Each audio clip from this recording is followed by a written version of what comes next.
Okay, just giving a little feedback via video for Lab 10, just to kind of help you along. So this is for Group 4. So I noticed on your hook, it says, have you ever noticed that student athletes always seem to be very stressed out? I would want to be sure in your hook to kind of link your variable, whatever you're talking about, to the variable that you're going to be ultimately studying somehow. So stress, I think, does relate to perfectionism, but I'd want to make that real clear that your area of interest is perfectionism, and that student athletes tend to be perfectionists, which can lend itself to increased levels of stress. And so you'd want to have a link right away between perfectionism and stress, I believe, if that's kind of what you're thinking. And I do like that you're talking about kind of why do we care about this, that the effect of this perfectionism and stress can, really impact a lot of people. And so if we can kind of get to the root of some of that and maybe help with, reducing some of that perfectionism and stress, that would be good. I think that, so your literature, people participating in sports display higher levels of perfectionism than those that don't. So, this is what you want to support.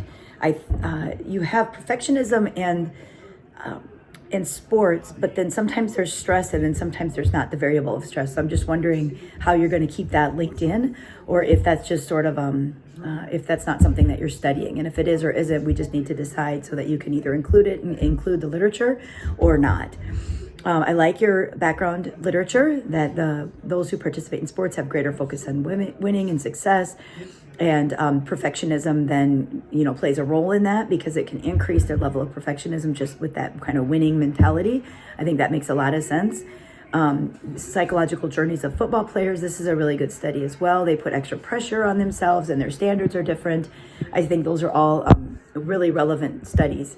And finally, this one that suggests that perfectionist characteristics tend to be among those that are student athletes, that people are setting really high goals, and that can lend itself to that. So this is a really great start. I'm hoping you can find some more literature that really just leads to kind of this idea that there's more perfectionism among student athletes than other students, I guess, or that's kind of what you're saying.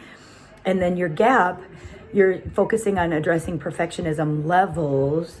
So that kind of, I haven't seen levels of perfectionism in your background. So you want to maybe kind of talk about that a little and maybe make sure you're really linking what you're seeing in the literature and where the gap is.